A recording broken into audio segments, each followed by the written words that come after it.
le vin chu photo cute de siam dan khami ha kan lo zir ho le anga kan lo en ho don ni hai cute de walan dan ngamo ai mangin kan siam don ani ole kan relo zok nan play store kan kalanga play store kan open anga ichunin search bar hin hmanga search na hi anoi hi om hi apps ti le book in kara hi om hi hin metanga han SYNIFTY AI photo hati hi mi hi kan install don ya hai MB port tam lo ti chuanin kai chuan install sa ka nei to wangin kalut anga ti chuanin fakna kha om zo zo dona h atam ve angrenga chumi chu in lo hre fe in lo hria anga ti chuanin fakna a khatun en zo vek thin tur ani ti chuanin x huna khan kan x mai don lia ti ka kan soi le du bok ani ole kan install zo to chun kan open ang ke chuan ka install to wang open te hi om to a ka open anga ti chuanin hei fakna lo oma heta chung tlang ngai x hi ka x anga ti chuanin nang ni chuan ala om fe lawanga e ka ta hay lai mi hi kan metang nang ni chuan x ti tap tap na om thai h hi phone dang lamang bukin adang lamani hay u train te birthday khai siam sak thei boka Bring faded memories back to life. With Vivago's AI photo restoration, intelligently colorize and repair old pictures in one tap. Watch precious moments become vivid again. di ten anu pathala kan ek chu khatiang siam na kha boka chuan baby 3D chabi te po kha oma he Bring faded memories back to life. With Vivago's kha oma ti chunin computer ngalan style de po kha oma he thanu wala in lo thlang meng hai cute lom te menia I'm shocked at what AI created. hian nge ka lung o han zong ngai lo zong venga hai cute cute lom menia ta hian tôi mì anh ăn luôn tăng I'm shocked at what AI created using my picture.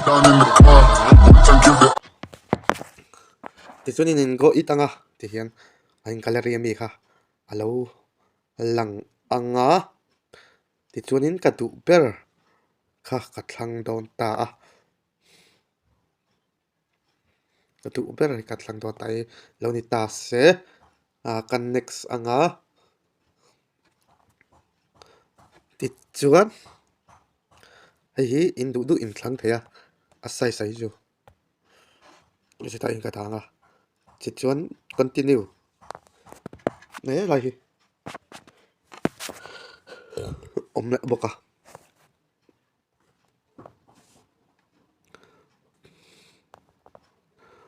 ka tu to ka siam nuwa ka continue nga ti chuanin hei ta hi an moi hi lo om tai kan metanga fakna kan en le lokang